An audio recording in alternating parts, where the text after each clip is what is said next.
Do you have a reservation? No, I do not. Is there no space? The woman standing beside the restaurant's service entrance had been told 3 times that there were no tables available. Yet through the glass wall behind her, she could see 6 empty tables. She did not argue.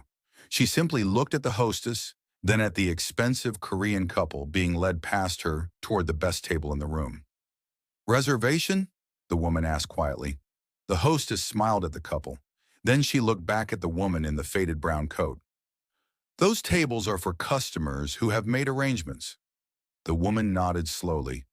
What the hostess did not know was that the stranger had spent the last 11 years studying every table, every branch, every customer complaint, and every financial report belonging to the company. And what no one inside that restaurant knew was that the woman they had decided was not important enough to seat was about to discover why thousands of customers had quietly stopped coming back. But before we continue, tell me in the comments, if you were treated badly in a restaurant simply because of the way you looked or dressed, would you leave quietly or would you speak up? And if you enjoy powerful stories about hidden identities, justice, resilience, and unexpected connection, make sure you subscribe to Afro Korean TV, like and share this video. Sending hugs from here, incredible souls. Because what happened next inside that restaurant would reveal something far more disturbing than one rude employee. Her name was Amara Nwosu, but inside the restaurant, nobody knew that. And for the next 6 hours, Amara intended to remain invisible. The restaurant was called Miso and Mama. The name had once sounded strange to people. A Nigerian woman opening a Korean comfort food restaurant in South Korea had been considered an unusual idea when Amara first mentioned it. Some people laughed. Some questioned whether Koreans would accept food connected to an African immigrant. Others asked a question that stayed with her for years. Why would anyone come to your restaurant? Amara had never forgotten that question. Not because it hurt her, because it taught her something. People often decided what something was worth before they experienced it. Sometimes they did the same thing to people. That was why, when she finally opened her first small restaurant in Gwangju, she made one promise. Nobody entering her restaurant would be made to feel like they had to prove their worth before receiving respect. Not the wealthy businessman, not the university student counting coins, not the elderly woman ordering one bowl of soup, not the foreign worker who struggled to read Korean, not the mother who came in with a crying child. Everyone would be treated like a human being first. The food could be perfect, the service could be fast, the interior could be beautiful. But if a person left feeling humiliated, Amara believed the restaurant had failed. For years, that belief became the heart of Miso and Mama. And then the company grew. One restaurant became 3. 3 became 12. 12 became 47 branches across South Korea. Amara became one of the most successful African-born entrepreneurs in the Korean food industry. But success had brought something she had not expected. Distance. At first, she knew the names of the employees in every branch. She personally visited kitchens. She spoke to customers. She read complaints. She sat with junior workers who wanted to resign. But eventually, there were too many branches, too many meetings, too many executives, too many reports. And the people who had once told her the truth began telling her what they thought she wanted to hear. Then the complaints started. Not one or two, hundreds. A student in Daegu wrote that staff had ignored her while serving a wealthy-looking couple who arrived later. An elderly man in Daejeon claimed that a manager had told him the restaurant was too busy before seating a group of well-dressed customers who had walked in after him. A Nigerian delivery driver wrote that employees had laughed when he asked for help reading the menu. A Korean woman complained that her mother had been treated as though she were an inconvenience because she had ordered only tea. The complaints were different, but the feeling behind them was the same. We were treated as if we were not worth much. When Amara raised the issue during an executive meeting, the response was immediate. Online complaints are often exaggerated. People complain more when they do not get what they want. Some customers misunderstand Korean service culture. Social media makes isolated incidents look like patterns. The explanations came smoothly. Too smoothly. Amara sat at the end of the conference table and listened. Across from her, the company's chief operations director, Han Sung-min, clicked through a presentation showing customer satisfaction statistics. According to the report, service quality remained stable. According to the report, customer complaints had declined. According to the report, the company had no major culture problem. But Amara had seen another number. The company had lost 14% of its returning customers in less than a year. Not first-time customers, returning customers. People who had once come back again and again were simply disappearing. When she asked why, nobody gave her a convincing answer. The reports blamed inflation, competition, changing consumer habits, seasonal demand. But Amara had spent too many years building businesses to believe that a company could lose loyal customers without leaving a trail. She began reading the complaints herself, late at night, alone, sometimes until 2 in the morning. She noticed something. The complaints came from different cities, different branches, different kinds of customers, but the language was similar: ignored, dismissed, embarrassed, judged. And in several complaints, customers mentioned a phrase that made Amara stop reading. They looked at me before deciding how to treat me. That sentence took her back to the first year she had lived in South Korea. She had arrived from Nigeria with 2 suitcases, a small amount of money, and a stubborn belief that hard work could build a bridge between 2 unfamiliar worlds. She was 24. She spoke English fluently. She spoke Igbo. Her Korean was limited to basic phrases. At the airport, she had smiled at people even when she did not understand them. She learned by listening. She learned by making mistakes. She learned that the same sentence could sound polite or rude depending on her pronunciation. She learned how lonely a crowded city could feel. There had been days when she ate one meal because she needed to save money. There had been nights when she sat in a tiny rented room and counted the money in her wallet. There had been jobs where customers spoke to her as though she were invisible. And there had been one woman who changed everything. Her name was Park Yoon-ja. Yoon-ja owned a tiny food stall near a bus terminal. Amara had been working long hours at the time and had not eaten since morning. She had entered the stall with barely enough money for a bowl of soup. The elderly woman running the stall had noticed. Amara expected her to say something. Instead, Yoon-ja placed an extra boiled egg into the bowl. When Amara protested that she had not paid for it, Yoon-ja waved her hand. "Eat first," she had said. The words were simple, but Amara remembered them. Because that day, she had not felt like a foreigner. She had not felt poor. She had not felt like someone who needed to apologize for taking up space. She had simply felt like a hungry human being. Years later, when Amara opened her first restaurant, she placed one sentence above the kitchen entrance: "A customer should never have to earn the right to be treated with dignity." That sentence became the foundation of Miso and Mama. So when Amara read the complaints, she did not feel that the company had merely lost money. She felt as though something had been stolen, something she had spent her entire life building. The worst part was that she did not know when it had happened. That frightened her, because if she had known when the company began changing, perhaps she could have stopped it. Instead, she had been celebrating growth while something invisible was rotting beneath it. That was when Amara made a decision. She would investigate one branch herself. No executives, no assistants, no advance warning, no security team, no expensive clothing. She would enter as someone nobody would expect to matter, and she would watch. The branch she chose was in Suwon, inside a busy commercial district near a large transport hub. The restaurant was called Miso and Mama Hwashonggate.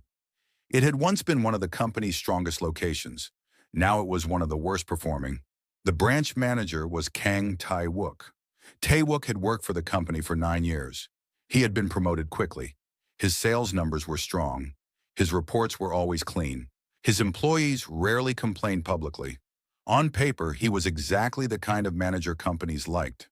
But 3 former employees had mentioned his name in private complaints. None had provided enough evidence to trigger a formal investigation. That fact bothered Amara. So on a Thursday afternoon, she left her apartment wearing a loose brown coat, simple black trousers, plain sneakers, and a knitted cap. She removed the jewelry she normally wore. She left her designer handbag at home. She placed an old canvas bag over her shoulder. Then she looked at herself in the mirror. For a moment, she did not see the chairwoman of a restaurant empire. She saw the young woman who had once entered Korean businesses, unsure whether people would see her as a customer, a worker, or a problem. The memory unsettled her. She almost canceled the plan. Then she remembered the complaints. Amara took a small notebook from her drawer. Not a phone, not a tablet, a notebook. She wanted to see what employees did when they did not know they were being recorded digitally. On the first page, she wrote, "Observe, do not interfere." Then she added a second sentence, "Do not protect your feelings, find the truth." At 12:18 p.m., Amara entered the restaurant. The first thing she noticed was not the food, it was the silence. There were customers inside, but the atmosphere was strangely tense. Employees moved quickly. Nobody smiled. Nobody seemed relaxed. At the entrance stood a young hostess named Choi Nari. Nari looked up. Her eyes moved over Amara's coat, then to her shoes, then to the canvas bag. It lasted less than 2 seconds, but Amara noticed. "Welcome," Nari said. The greeting sounded automatic. Amara smiled. "Table for one, please." Nari glanced at the dining room. "There is a wait." Amara looked past her. Several tables were empty. "Those tables are free." Nari's expression changed slightly. "They are reserved." Amara nodded. "How long is the wait?" "Maybe 30 minutes. Amara looked at the empty tables again. Then she stepped aside. A few minutes later, a well-dressed Korean couple entered. The man wore a tailored coat. The woman carried an expensive handbag. Nari immediately straightened. "Welcome." Her voice became warmer. "Do you have a reservation?" The man gave his name. Nari checked the tablet. "No reservation." She smiled. "That is fine. Please come this way." If this story is keeping you locked in, don't forget to like this video, subscribe to the channel. Let's continue. Amara watched them being led toward one of the tables she had been told was reserved. She did not move. She simply opened her notebook and wrote one line. 12:26. Table availability changed depending on customer. She did not yet know whether the hostess had made the decision herself. That mattered. Amara had promised herself she would not jump to conclusions, so she waited. 20 minutes passed, then 30. During that time, 3 more customers entered. A young woman in a university sweatshirt was told to wait. An older Korean man was told the restaurant was nearly full. A foreign couple wearing backpacks entered. The hostess hesitated, then called another employee. The foreign couple was eventually seated at a small table near the kitchen. The expensive couple received water immediately. The student waited. The elderly man waited. The foreign couple waited for menus. Amara wrote everything down. Then something happened that changed the direction of the entire investigation. A middle-aged woman entered carrying a plastic bag. She appeared tired. Her coat was old. She walked slowly toward the entrance. "Excuse me," she said. "I have a reservation." Nari checked the system. The reservation existed, but the woman had arrived 12 minutes late. Nari frowned. "You are late." "I know, the bus." "You should have called." "I tried, but I could not get through." Nari looked toward the dining room. Then she said, "We may have to cancel your table." The woman looked frightened. "No, please. My daughter is coming from work. She said she would meet me here." Nari sighed. "Ma'am, we have rules." Amara watched. Then the manager appeared, Kang Tae-wook. He was in his late 40s, neatly dressed, calm. He did not look like a cruel man. That was the first thing Amara noticed. He looked ordinary, the kind of person people trusted because he did not appear threatening. Nari explained the situation. Tae-wook glanced at the woman, then at the reservation screen. "Cancel it." The woman stared at him. "But my daughter is coming." "Then she can make another reservation." "She is working. She will be here soon." Tae-wook's voice remained polite, but his eyes had already moved away from her. "Next time, arrive on time." The woman lowered her head. She looked embarrassed. Then she stepped away from the counter. Amara felt something tighten in her chest, not because of the cancellation. Rules could exist for legitimate reasons. It was the way the manager had spoken to her, as if her explanation had no value, as if her life outside the restaurant was irrelevant. A few minutes later, the woman sat alone near the entrance. She did not leave. She simply waited. Amara watched the manager walk past her. Then she noticed something. The woman was holding a small birthday cake. Amara looked down at her notebook. Her hand stopped. She almost wrote something. Then she closed the notebook. The investigation was no longer abstract. She was watching a person being made to feel ashamed for being late, and she had no idea whether the daughter would arrive. At 1:03 p.m., a young waiter approached Amara. He was perhaps 26, thin, quiet. His black hair fell slightly over his forehead. His name tag read Lee Do-yoon. He carried a menu. "Ma'am," he said, "I am sorry you have been waiting." Amara looked at him. "I was told there was a 30-minute wait." "Yes. It has been 45 minutes. His face changed. He looked embarrassed. "I know. Why am I still waiting?" Do-yoon glanced toward the manager, then lowered his voice. "Because the seating decision was changed." Amara studied him. "Changed by whom?" Do-yoon hesitated, then looked around. "Please don't ask me that here." Amara did not expect the answer. Before she could respond, he added, "I can find you a place." He walked toward a small table near the side wall. It was not a beautiful table. It was close to the service station, but it was empty. Amara followed him. "Was this table reserved?" "No." "Then why did I have to wait?" Do-yoon did not answer. He placed the menu in front of her. "Would you like water?" "Yes, please." He nodded, then paused. "Also, if you are planning to order the special set, please tell me now." "Why?" He glanced toward the kitchen. "Because the manager may say it is unavailable." Amara stared at him. "Is it unavailable?" "No." The answer was quiet, but it was clear. Then Do-yoon walked away. Amara opened her notebook. She wrote, 1:08. Employee warned me about false stock information. For the first time, she wondered whether the complaints had been worse than the report suggested, but she still did not know the reason. That answer came 20 minutes later.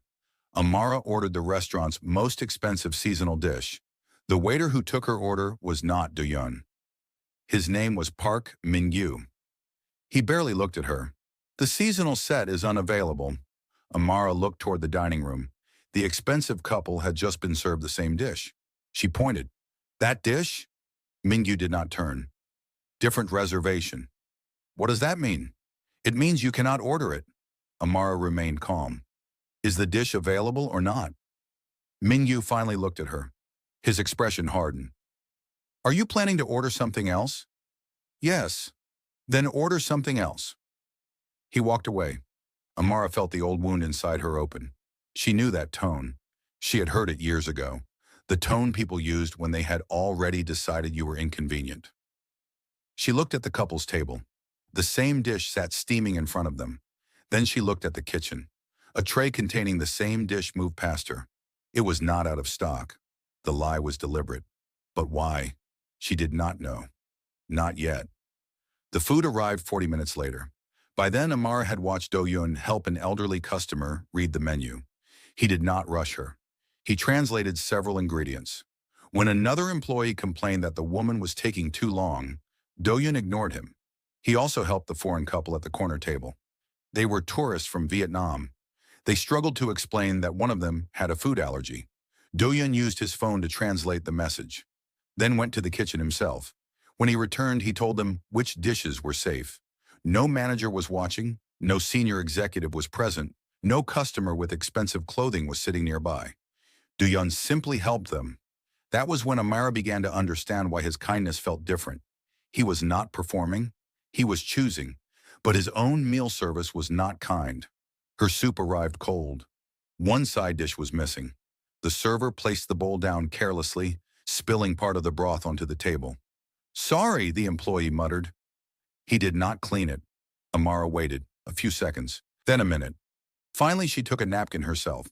The employee glanced at her. "Is there a problem?" "The soup spilled." "It is only a little." "It is on the table. You can move the bowl." Amara looked at him. He shrugged, then walked away. She did not call him back. She took out her notebook. But before she could write, Do-yoon appeared. He saw the table. His face changed. "I am sorry." Amara said nothing. He quickly brought a cloth, then replaced the soup. You did not have to do that. Yes, I did. Why? He looked at the spilled broth. Because it was our mistake. The sentence was simple, but Amara felt it deeply. Our mistake. Not her mistake for complaining. Not her mistake for expecting the table to be clean. Their mistake. Then Do-Yun looked toward the manager. His voice became quieter. Please do not mention my name if you complain. Amara studied him. Why? He hesitated, then said, because the last person who spoke honestly lost his job, and walked away. Amara did not touch her food. She sat quietly. Her mind was no longer focused on one branch. She was thinking about the entire company. A manager who denied complaints, employees afraid to speak, false information about food availability, customers being categorized, and one young worker who knew exactly how dangerous honesty had become.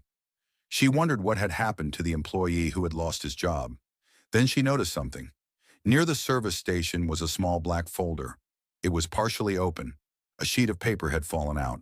Amara did not intend to look, but the words were visible. Customer Value Classification, HMG branch. She froze. She had never heard of such a system. She waited until the staff moved away. Then she stood. She walked toward the restroom.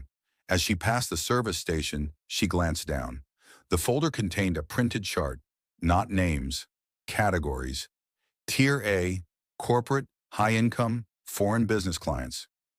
Tier B, regular customers.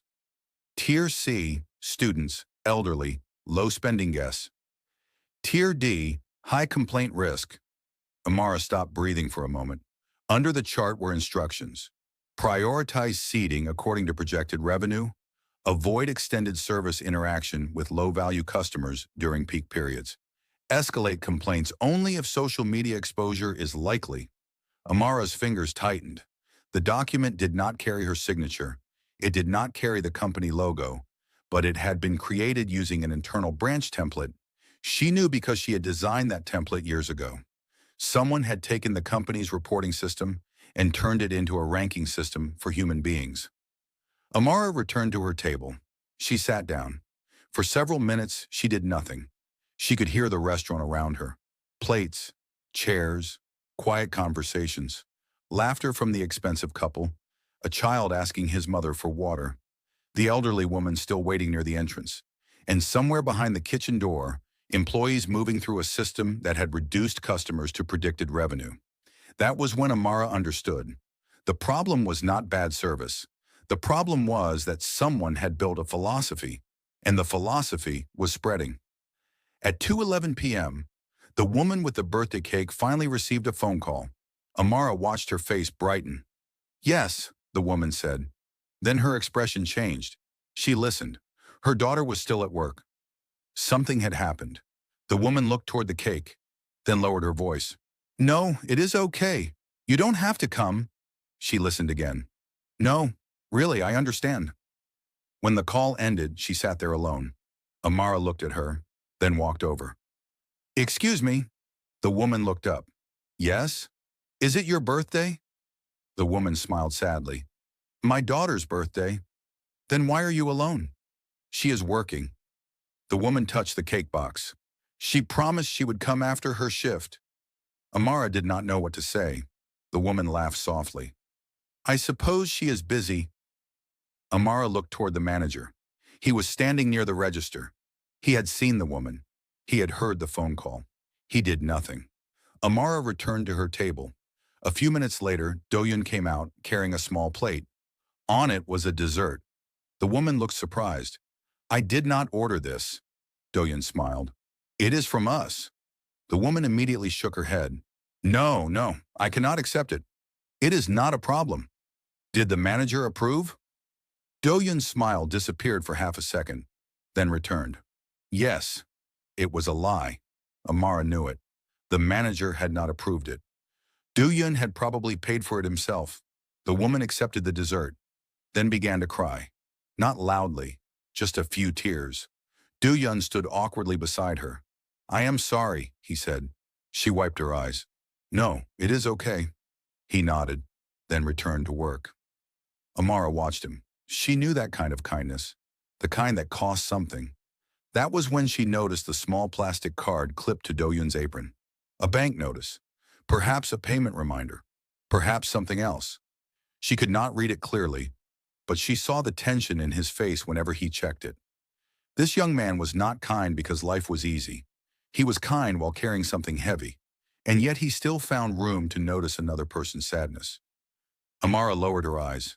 For the first time that day, she felt ashamed, not because of anything she had done inside the restaurant, because she had allowed herself to believe that the company could continue growing without her seeing what happened inside its walls. She had trusted numbers. She had trusted managers. She had trusted systems. But people had been telling her the truth. She simply had not been close enough to hear it. At 3 p.m., Amara decided to leave. She had gathered enough evidence to justify a formal investigation. But as she reached the entrance, she heard voices from the staff corridor. She stopped. The door was slightly open. Inside, the manager was speaking. "You should not have given that dessert," Do-yoon answered quietly. She was waiting for her daughter. "That is not the point." She was upset. "You are not here to solve every customer's emotional problem." She was crying. And silence. Then Tae-wook's voice became sharper. "You keep making decisions without authorization. I used my own money. That is not the issue." "Then what is the issue?" The manager laughed once. Not because anything was funny, because he was angry. "The issue is that you think this place belongs to you." Do-yoon said nothing. Tae-wook continued. "You are a junior employee. You do not decide who receives compensation. You do not challenge service instructions. You do not speak to customers about internal matters." "I never told her anything." "You warned that customer about the seasonal dish." Do-yoon went silent. Amara felt her stomach tighten. Tae-wook knew. "You think I don't see what you are doing? Was the dish unavailable? That is not your concern. It becomes my concern when we lie to customers." There was a long silence. Amara could imagine the manager's face. Then Tae-wook said something that made her understand how deeply the corruption went. "Do you know why this branch survives?" Do-yoon did not answer. "Because I know which customers matter." Amara closed her eyes. Tae-wook continued. "Some customers spend more. Some customers bring complaints. Some customers bring trouble. You cannot treat everyone exactly the same." Do-yoon said. "That is not what the company teaches."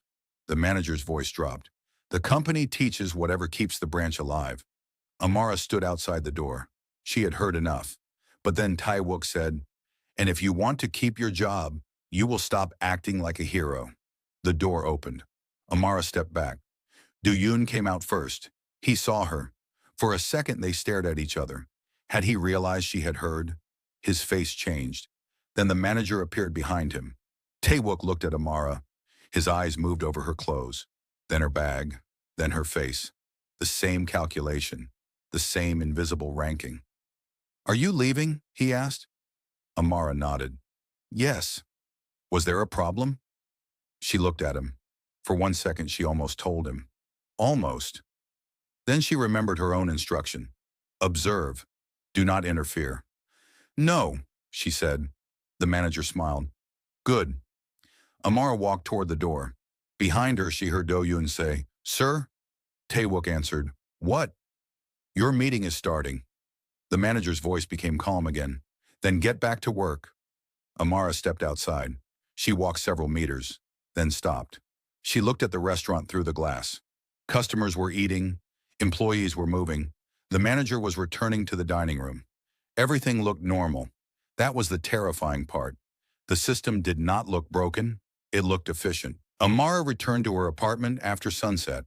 She placed the notebook on her dining table, then removed the copied photograph she had taken of the customer ranking document.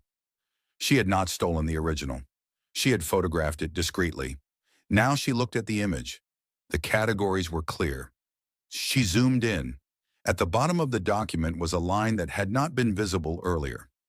Before we find out what happens next, subscribe to Afro Korean TV if you have not already. Like and tell us where you are watching from.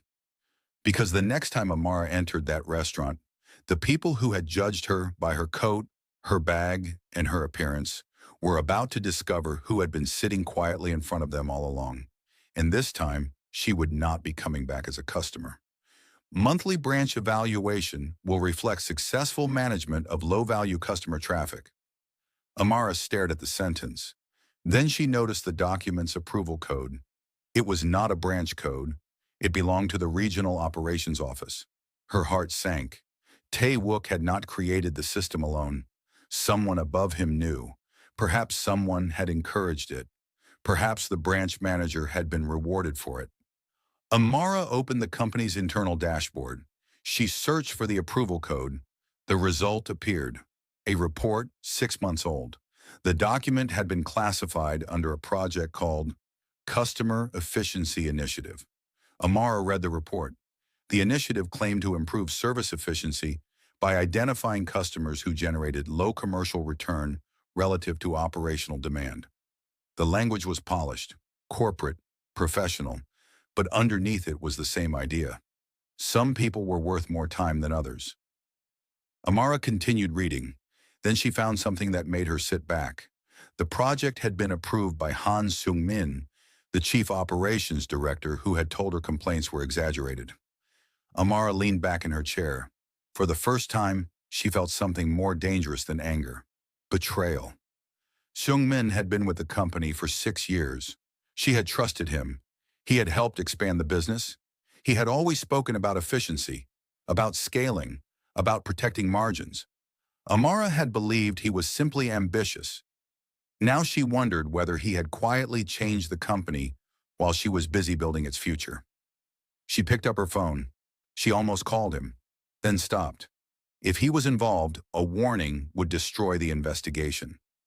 Amara placed the phone down. She opened the notebook, then wrote, "The branch is not the beginning. Find the system." That night she did not sleep, and by morning she had made a second decision. She would return, but this time she would not go alone. The next day, Amara visited the branch again. She changed her appearance slightly. Different coat, different hairstyle, no makeup. She arrived just before lunch. The same hostess, Choi Nari, was at the entrance. Nari looked at her. There was no sign of recognition. Amara almost smiled. The restaurant was already busy. This time she did not ask for a table. She stood near the entrance and watched. A Korean man in a construction uniform entered. He asked for a table. Nari told him there would be a 20-minute wait. 5 minutes later, a young professional couple arrived. They were seated immediately. The construction worker noticed. He said nothing. Amara noticed something else. The manager was watching, not the customers, the hostess. He was monitoring her decisions. Nari looked nervous. That mattered. Amara began observing the employees. Whenever the manager was nearby, they behaved differently. When he moved away, they relaxed. When he returned, shoulders tightened. A young employee dropped a spoon. The manager turned. The employee immediately apologized. "Sorry, sir." "It is only a spoon," the manager said. But the employee looked terrified. Amara began to understand. Fear had become the invisible management system. People did not necessarily agree with the manager. They had simply learned what happened to those who resisted him. At 12:42 p.m., Doyeon entered the dining room. He saw Amara. His eyes widened slightly. He recognized her, but he did not reveal it. He simply walked over. "Welcome back." Amara looked at him. "Do you remember me?" "Yes." "Why?" "You were here yesterday." "That is all?" He smiled faintly. "You were the customer whose soup spilled." Amara almost laughed. "So you remember everyone?" "No." "Then why remember me?" Doyeon looked toward the kitchen. "Because you were writing everything down." Amara froze. He had noticed. "How much did you see?" "Enough to know you were not just waiting for food." For a moment, neither spoke. Then Doyeon said, "Are you a journalist?" "No." "Are you from headquarters?" "No." "Then who are you?" Amara held his gaze. "I am someone who wants to know why people are afraid to complain." Doyeon's expression changed. He glanced around. "Not here." "Why?" "Because walls are not the only things that listen." Amara studied him. Then he walked away. A few minutes later, he placed a cup of tea on her table. "I did not order this." "It is free?" Is that allowed? He looked at her. No. She smiled despite herself. For the first time since entering the branch, she felt something close to warmth. Then Do-Yun lowered his voice. There is something you should know. Amara waited. Yesterday, after you left, the manager asked who you were. Her expression changed. What did you say? That I did not know. Does he suspect me? I don't think so. Why? Because he said people who dress like you usually complain about everything. Amara felt the words land. Do-Yun immediately looked uncomfortable. I am sorry. You didn't say it. I know. Then don't apologize for someone else's words. He nodded, but before he could leave, Amara asked, Why are you still working here? Do-Yun looked toward the kitchen. For the first time, his expression lost its calm. My mother needs surgery. Amara said nothing. He continued, I am paying the hospital deposit. How much? He smiled without humor. More than I earn. And you cannot leave? If I leave, I lose the insurance support. Amara understood. He was trapped. The manager knew it. And people who knew they had power over someone else's livelihood often became careless with that power. Why don't you report him? Amara asked. Do-Yun looked at her. To whom? The question silenced her, because she knew the answer. The company had created reporting systems. But if the people receiving the reports were connected to the problem, the system was only decoration. Do-Yun picked up a tray. I should go. Do-Yun. He stopped. Thank you. He looked confused. For what? For not changing the way you treat people when nobody important is watching. He stared at her, then smiled faintly. Maybe someone important is always watching. He walked away. Amara looked after him. She did not know how important that sentence would become. That afternoon, Amara found something else. A former employee. Her name was Jang Soo-ah. She had worked at the Hwaseong Gate branch for 18 months. She had resigned 3 months earlier. Amara found her through an old employee survey. Soo-ah agreed to meet at a quiet cafe. When Amara introduced herself only as a researcher studying restaurant workplaces, Soo-ah did not seem suspicious. She spoke carefully at first. Then after 20 minutes, she stopped being careful. The manager never said, treat poor people badly. Soo-ah stirred her coffee. That would have been too obvious. What did he say? He talked about efficiency.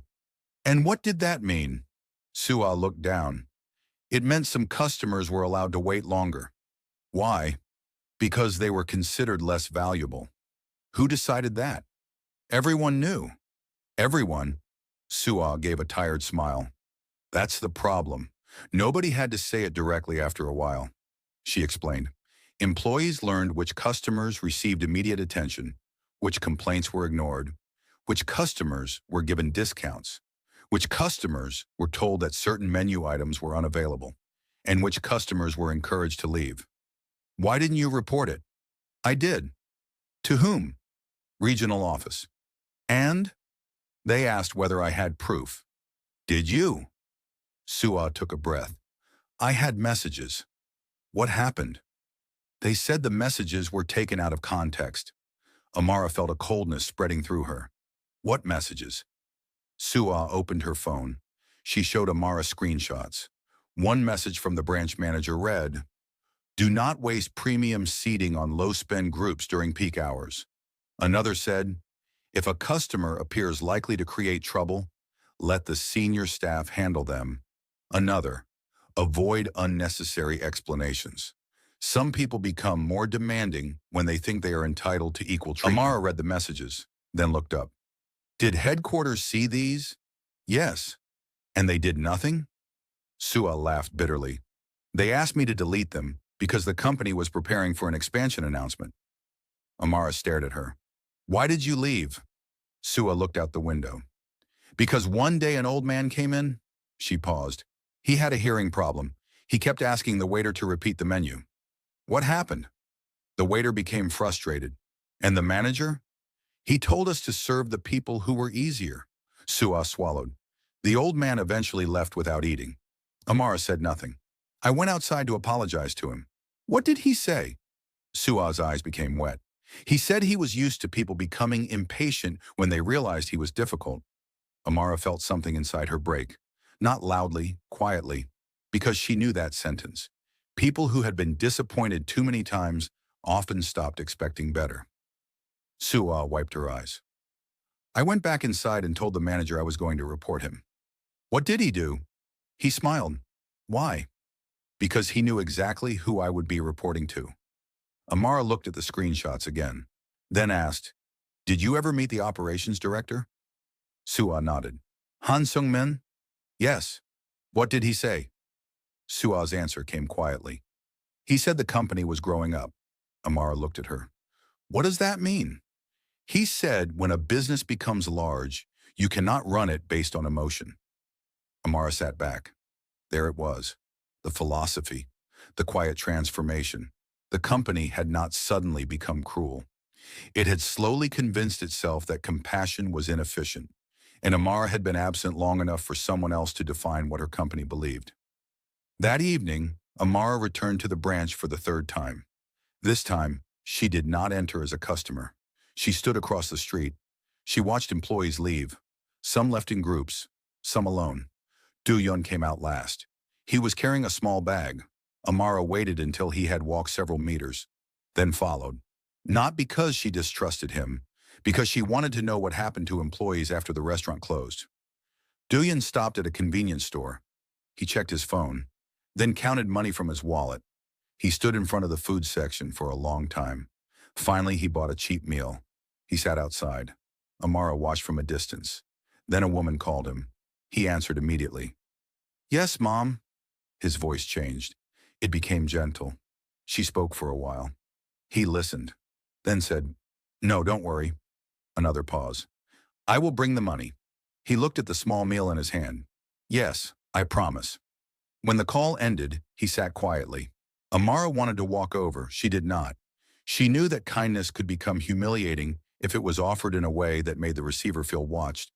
Instead, she returned home. She opened her financial records, then made a call. The next morning, she transferred money into a temporary medical assistance fund. Not for Do-yeon specifically, for all employees facing emergency medical expenses. She did not want him to know she had helped him. Not yet, because she was beginning to understand something. If she simply revealed herself and rescued one employee, she would only become another powerful person solving problems from above. The system needed to change, and she needed to understand her own role in creating the conditions for it. The following week, Amara continued the investigation. She visited 3 more branches. Each time she saw different versions of the same problem. In one branch, foreign customers were ignored during busy periods. In another, employees were encouraged to give better tables to customers who appeared wealthy. At a third, staff had been instructed to redirect complaints toward an online form that nobody actually reviewed. The patterns were too consistent. The system had spread. Then Amara discovered something worse. The customer classification program was connected to employee performance evaluations. Managers were rewarded when their branches had fewer high-risk complaints. But a high-risk complaint was not necessarily a serious complaint. It could be any complaint from a customer who was considered unlikely to spend much. The system encouraged managers to prevent complaints by discouraging certain customers from speaking. Amara read the report twice, then a third time. She realized that the 14% decline in returning customers had not been caused by one branch. It was the natural result of a company teaching employees to calculate the value of human beings, and she had approved the performance system that made it possible. Not the discrimination, not the cruelty, but the obsession with numbers. She had asked executives to improve efficiency. She had praised managers who reduced complaint rates. She had celebrated branches that increased revenue per table. She had not asked enough questions about how those results were achieved. The realization was painful. Amara had spent years protecting the company's values, but she had also built systems that made it easy for people to pretend the values still existed. That was her responsibility. She could not fire everyone and call herself innocent. 3 days later, Amara received a message from Do-yeon. She had given him her number after telling him she was conducting a private customer experience study. The message was short. You should not come back to the branch. Amara stared at the screen. She replied, Why? The response came after several minutes. The manager is asking questions? Amara typed. About me? Another pause. About the woman who writes everything down. Amara looked at the message. Then another arrived. He thinks you may be trying to damage the branch. She replied. What are you going to tell him? Duyun answered. The truth. Amara waited. Then his next message appeared.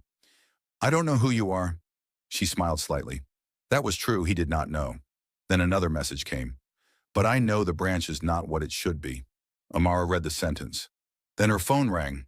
It was an unknown number. She answered. A man's voice said, Ms. Nwosu? Amara froze. The caller continued. This is Han Seung-min. For several seconds, she said nothing. How did you get this number? Your assistant gave it to me months ago. Amara had forgotten. He continued. I understand you have been visiting several branches. Amara's voice became careful. I visit many places. Of course. His tone was polite. Too polite. I wanted to ask whether there is something I should know. Amara looked at the notebook on her table. Why? Because some people are concerned that an external investigator is asking questions. I am not an external investigator. Then who are you? Amara smiled faintly. The question sounded different coming from him. I am a customer. There was silence. Then Seung-min laughed. I see. Amara waited. He said, sometimes customers become very interested in how companies operate. Sometimes companies give them a reason. The laughter disappeared. Ms. Nwosu, if you have concerns, you should bring them through the appropriate channels. Which channels? Our reporting system. Amara looked at the screenshots from SUA. Are complaints reviewed? Yes. By whom? Another silence. Then he said, by the appropriate people. Amara understood. He knew she was investigating. But he did not know how much she knew.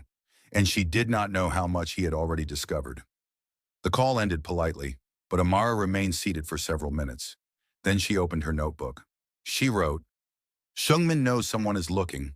Underneath, she added, he does not know how close I am. Then her phone buzzed again. This time it was Do-yoon.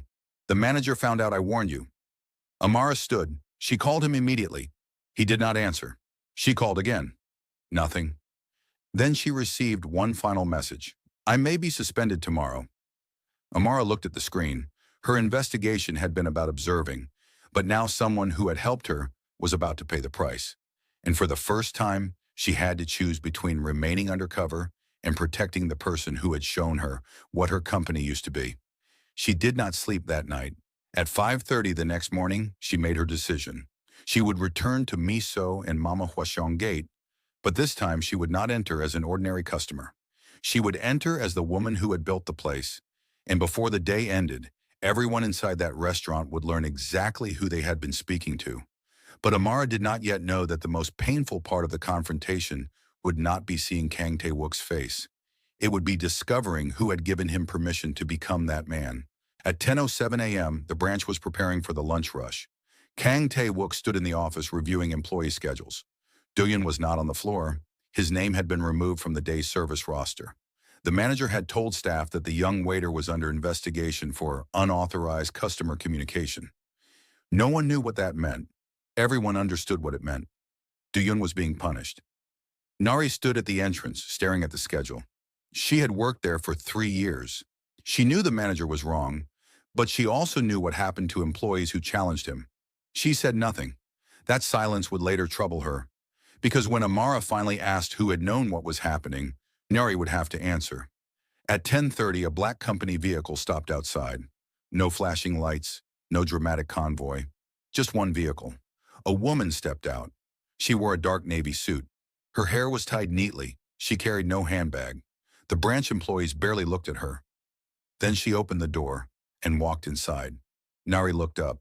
Her face changed.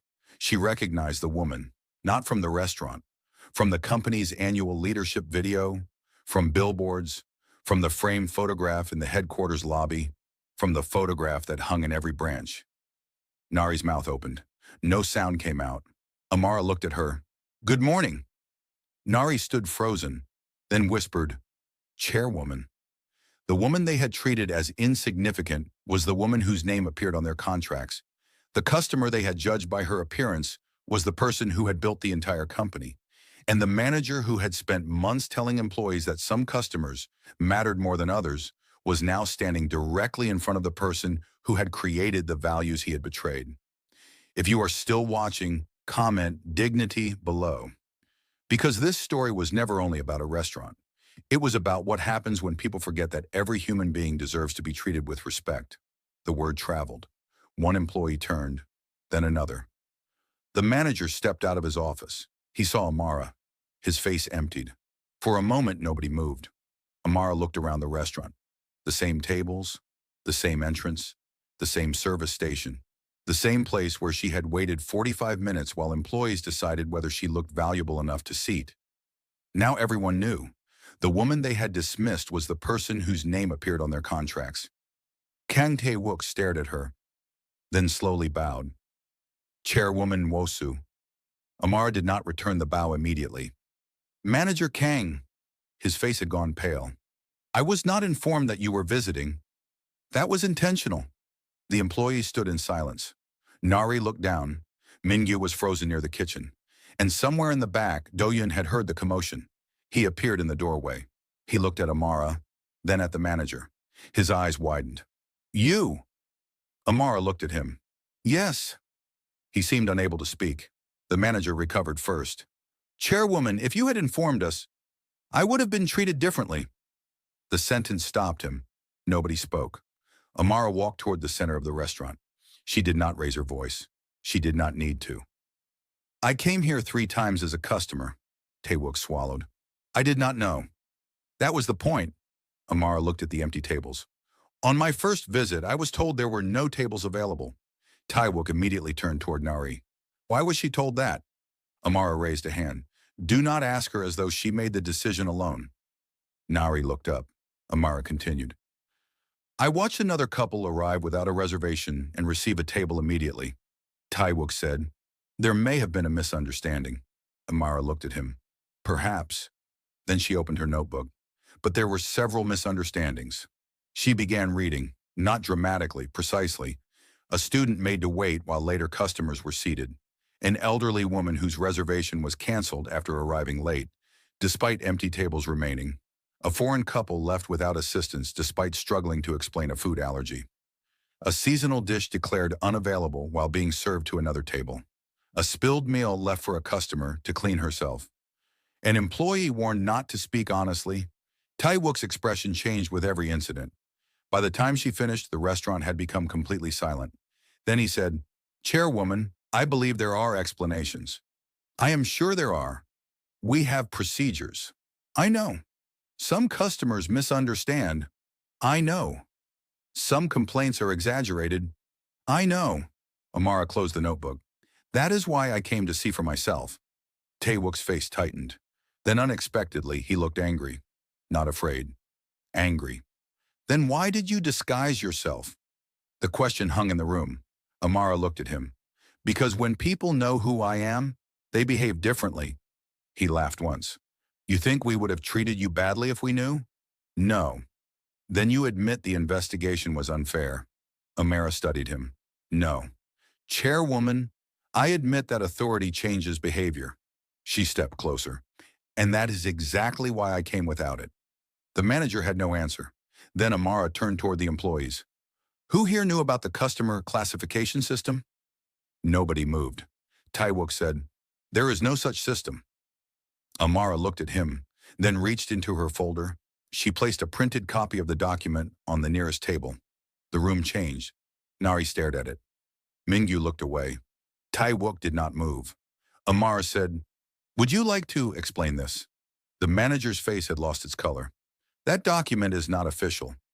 Then why does it use the internal branch template? He said nothing. Why does it contain regional evaluation codes? Silence. Why does it instruct employees to prioritize customers based on projected spending? Tae-wook looked around, then said, it was a management tool. For what? Efficiency. Amara's voice became quieter. Efficiency? Yes. Is that what you call deciding who deserves attention? Tae-wook's jaw tightened. No one was denied service. Some were discouraged from receiving it. That is different. No. She looked toward the dining room. It is exactly the same when the person standing in front of you can feel the difference. Tae-wook took a breath, then said, "You cannot run a business based on feelings." Amara looked at him. The sentence struck her because she had heard it before, from Seung-min, from reports, from executives, from people who believed compassion was a weakness. Tae-wook continued, "Some customers cost more to serve than they spend. Some create complaints. Some take up tables for hours. We have to protect the business." Amara nodded slowly. "Now we are getting closer to the truth." The manager stared at her. "You built a company. You know how this works. I built a company around a promise. And promises do not pay salaries." "No." Amara looked at Do-yoon. "People do." Then she turned back to Tae-wook. "Customers do." Her voice hardened. "But the moment you decide that some customers deserve less dignity because they are less profitable, you are not protecting the business." She paused. "You are destroying the reason people trusted it." Tae-wook looked toward the employees, then suddenly said, "You want the truth?" Amara remained silent. He laughed bitterly. "You want the truth?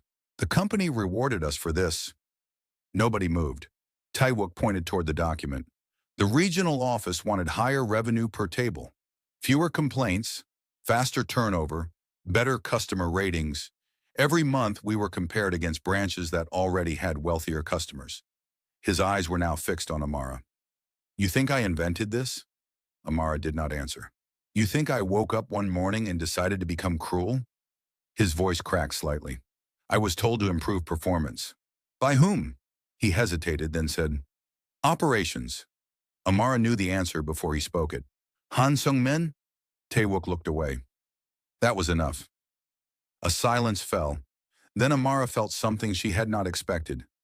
Not relief, not victory, grief, because she now understood the scale of the problem. Kang Tae-wook had made terrible choices, but he had not created the entire system alone. He had been rewarded for choices that should have been punished, and somewhere above him, people had converted her values into metrics. Then one voice broke the silence. Do-yeon. "Manager." Everyone turned. He stood near the doorway. His hands were at his sides. His face was pale, but his voice was steady. "You knew it was wrong."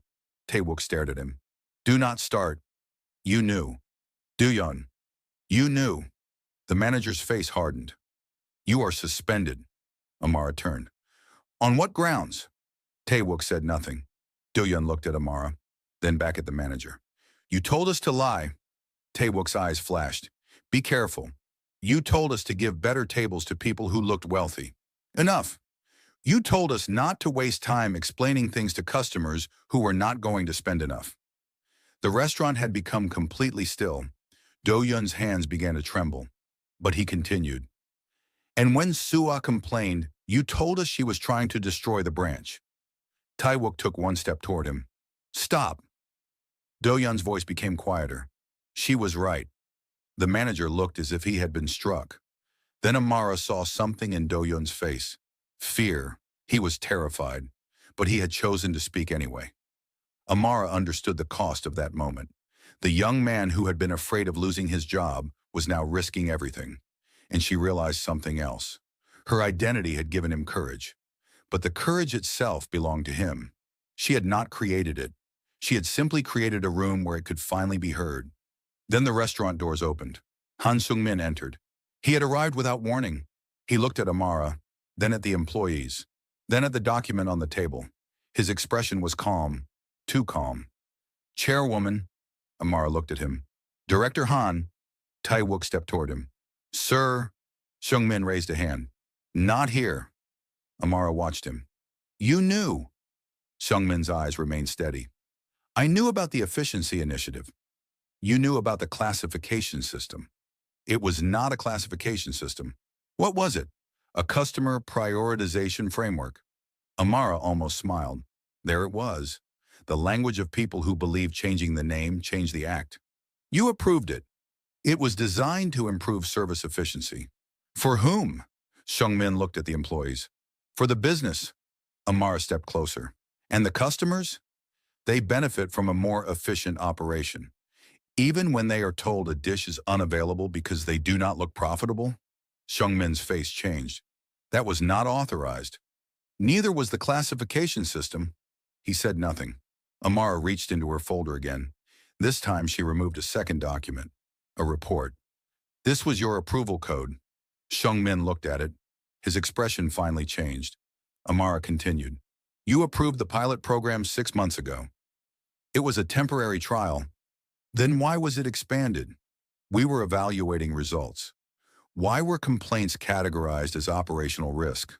Because some complaints were malicious. Some. Yes. And who decided which ones? Seungmin did not answer. Amara looked around the restaurant, at the employees, at the tables, at the people who had been silently watching. Then she said, I did. Everyone looked at her. Seungmin frowned. What? I created the environment that allowed this to happen. The employees stared. Amara continued. I demanded growth. I demanded efficiency. I praised managers who reduced complaints without asking whether customers were being heard or simply pushed away. She looked at Do-yoon. I trusted reports because I wanted to believe the company was still healthy. Then she looked at Seungmin. And I trusted people who understood how to make numbers look healthy. Seungmin's face tightened. Chairwoman. No. Her voice was not loud, but it stopped him. I am not going to stand here and pretend this happened without my responsibility. Taewook stared at her. Amara continued. But responsibility is not the same as blame. She turned toward him. You chose to threaten employees. She looked at Seungmin. You chose to approve a system that ranked customers by commercial value. Then she looked at the silent staff. And some of you chose to participate. Nobody moved. But others were afraid. She looked at Nari.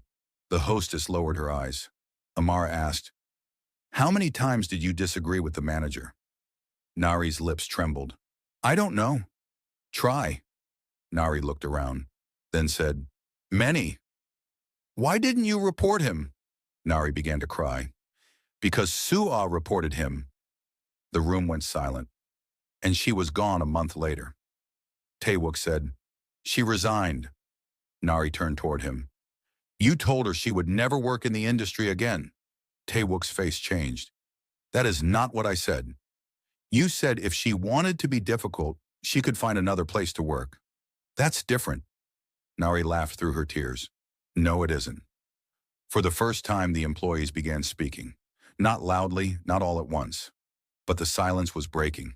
A kitchen worker admitted he had been told to delay certain orders.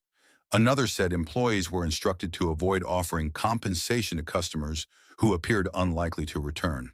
A cashier admitted complaints were sometimes marked as resolved before anyone contacted the customer. Each confession created another. And with everyone, Amara realized how long the problem had existed. She had come looking for one corrupt branch. She had found a culture that had learned to hide itself. The most difficult moment came when Amara asked Do-yoon to speak privately. They stood outside the restaurant. He looked uncomfortable. I am sorry, he said. For what? I did not know who you were. You were not supposed to. I said things about the company. You said the truth. He looked down. Are you going to fire everyone? No. Why not? Because not everyone is equally responsible. He nodded, then remained silent. Amara asked, What happened to the employee who lost his job? Do-yoon hesitated. Suah? Yes. She left. Because of the manager? Because of the whole system. Amara looked away. Do-yoon continued. Chairwoman, may I say something? Yes. You built a good company. Amara looked at him. He smiled sadly. That is why people are angry. She said nothing. If it had always been bad, maybe people would just leave. He took a breath. But people remember what it used to be. The words went deeper than any accusation. Because Amara remembered too. She remembered the first restaurant, the tiny tables, the handwritten menu, the smell of soup, Yoonja's voice. Eat first. She had built miso and mama because one person had made her feel human when she had nothing. And now, years later, people were entering her restaurants and feeling worthless. Do-yoon continued.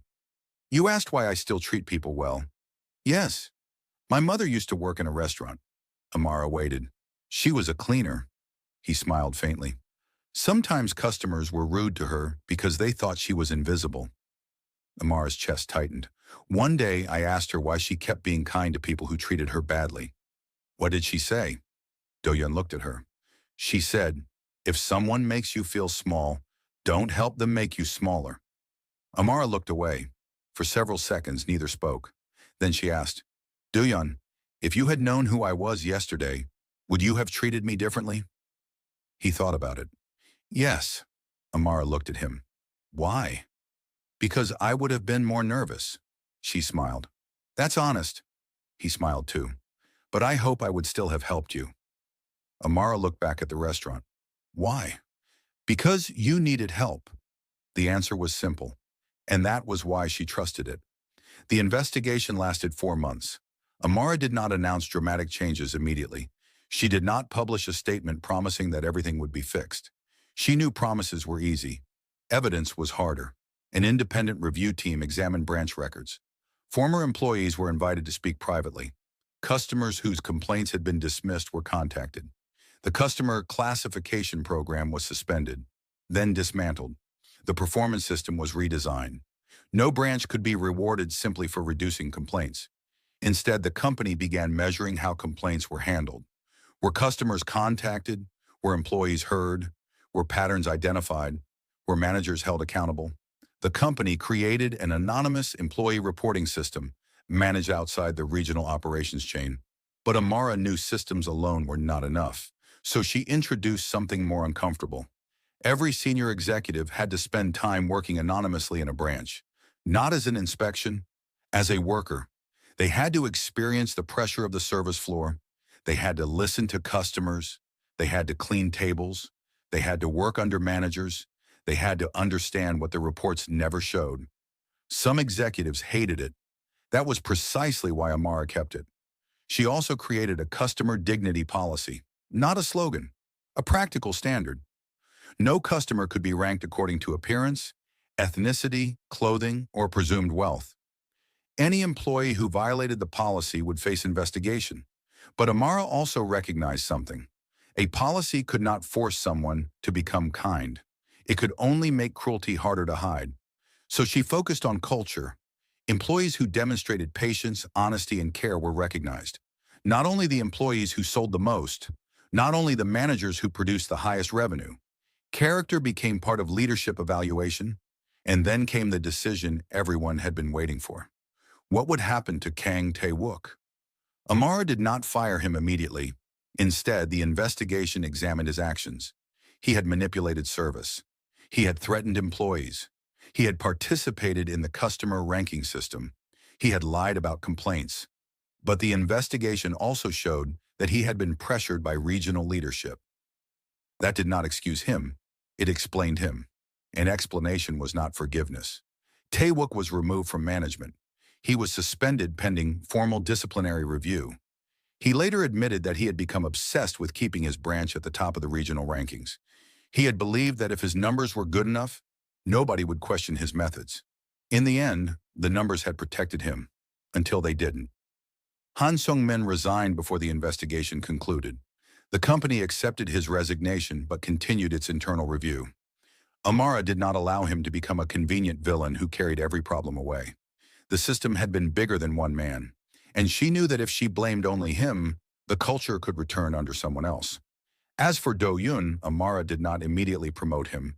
She offered him money for his mother's medical expenses. He refused, not because he did not need it, because he did not want to be treated as a charity case. Amara understood, so she offered him something else, a formal promotion to Customer Experience Development Lead. Do-Yun stared at the letter. I am not qualified. You have something many qualified people do not. What? You notice people. He looked uncomfortable. I have never managed anyone. Then you will learn. What if I fail? You will. He stared at her. Amara smiled. Everyone fails. Then why give me the position? Because you know how to listen after failure. Do-Yun looked at the letter again, then asked, will I still have to work in the restaurant? Yes. He smiled. Good. Amara raised an eyebrow. Why? Because I don't want to become someone who forgets what the floor feels like. The answer stayed with her, because that was exactly what she had done. Not intentionally, not cruelly, but gradually. She had moved farther away from the ordinary experiences that had built her company. She had believed she was protecting the dream, but sometimes protecting a dream required returning to the place where it began. 6 months later, Amara returned to the Huashong Gate branch. This time, she did not disguise herself. She entered openly. The branch had changed. Not perfectly. No workplace changes overnight. But the atmosphere was different. Employees greeted customers without first studying their clothing. A student sat at a large table with her laptop. An elderly man was receiving help from a waiter. A foreign family was asking questions about the menu. Nobody looked irritated. Nobody appeared to be calculating their worth. Amara stood near the entrance. Then she noticed a woman. The woman wore a faded coat. She carried a plastic shopping bag. She stood uncertainly near the hostess. For one brief moment, Amara felt the past return. She watched. The hostess approached. "Welcome." The woman looked nervous. "Do you have a table for one?" "Yes." The hostess smiled. "Please come with me." The woman glanced at the dining room. "There are many people. We have a seat." The hostess led her toward a table. Not the smallest table. Not the table beside the kitchen. A normal table. The woman sat. A young waiter brought water. Then a menu. Amara watched him. He was not Do-Yun. Do-Yun had been promoted to the customer experience team and now traveled between branches. This young employee was new. He did not know Amara was watching. The woman asked, "Is this expensive?" The waiter smiled. "We have several options. I can explain them." She looked relieved. "Please." He sat down beside the table and began explaining. Amara looked around. Nobody was applauding. Nobody knew the importance of the moment. There was no dramatic announcement, no camera, no speech. Just a woman who had entered a restaurant unsure whether she could afford to belong there, and an employee who treated her as though the question had never been necessary. Amara stood quietly. Then she smiled. The company was not perfect. It would never be perfect. People would still make mistakes. Managers would still fail. Customers would still complain. But something important had changed. The company had stopped pretending that dignity was automatic. It had begun protecting it deliberately. A year after the investigation, Amara returned to the small food stall near the bus terminal. Yunja was still there. Older now, slower, but still watching customers carefully. Amara sat down. Yunja looked at her. "Soup?" Amara smiled. "Yes." The elderly woman placed the bowl in front of her. Then, as she had done all those years ago, she added an extra boiled egg. Amara stared at it. Yunja frowned. "Why are you looking at the egg?" Amara laughed. "Nothing. Eat." Amara picked up her spoon. For a moment, she thought about everything that had happened.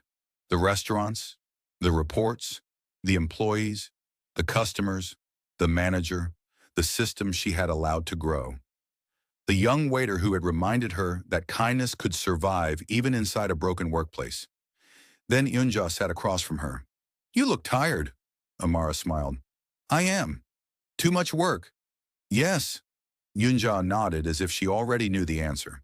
"Then remember." "Remember what?" "People are more important than the work." Amara looked at her. The words were simple, but they had carried her across an entire life. From Nigeria to South Korea, from loneliness to success, from one small bowl of soup to 47 restaurants, and back again. Amara lowered her eyes. She thought about how easily a person could be judged. By clothing, by accent, by age, by skin color, by the contents of a wallet, by the assumption that they had nothing to offer. And she thought about how easily successful people could become disconnected from the people who had once made their success possible. That was the lesson she carried back to Miso and Mama. Not that every customer was always right, not that every employee was always good, not that every manager was evil. The lesson was simpler. A person should not have to look wealthy before receiving respect. A person should not have to speak perfect Korean before being heard. A person should not have to prove their value before being treated like they matter. And sometimes the most important person in a room is the one everyone has already decided is insignificant. Amara had learned that lesson twice. First, when she had entered a Korean food stall with almost nothing, and again when she had entered her own restaurant wearing an old coat and discovered that the company she built had forgotten why it existed. The first time someone had given her an extra egg. The second time, she had been forced to ask herself a harder question. What happens when the people who once needed dignity become powerful enough to forget how much it mattered? Amara never found an easy answer, but she found a way to keep asking. And from that day forward, every time she entered one of her restaurants, she looked around before looking at the numbers. She watched who was being welcomed, who was waiting, who was being ignored, who was afraid to complain, and who was being kind when nobody important was watching. And now I want to ask you one final question. Have you ever been judged by your appearance before someone knew your story? Share your experience in the comments. And if this story reminded you that kindness, dignity, and respect should never depend on what someone appears to have, subscribe to Afro-Korean TV for more powerful Afro-Korean stories of resilience, justice, love, and transformation. And don't forget to like this video and tell us where you are watching from. Because sometimes the person everyone overlooks is carrying a story powerful enough to change the entire room. Because in the end, a company did not reveal its true values through the words printed on its walls. It revealed them in the way it treated the person who seemed to have nothing to offer. And sometimes the person standing quietly at the door was not insignificant at all. Sometimes they were the reason the entire house existed.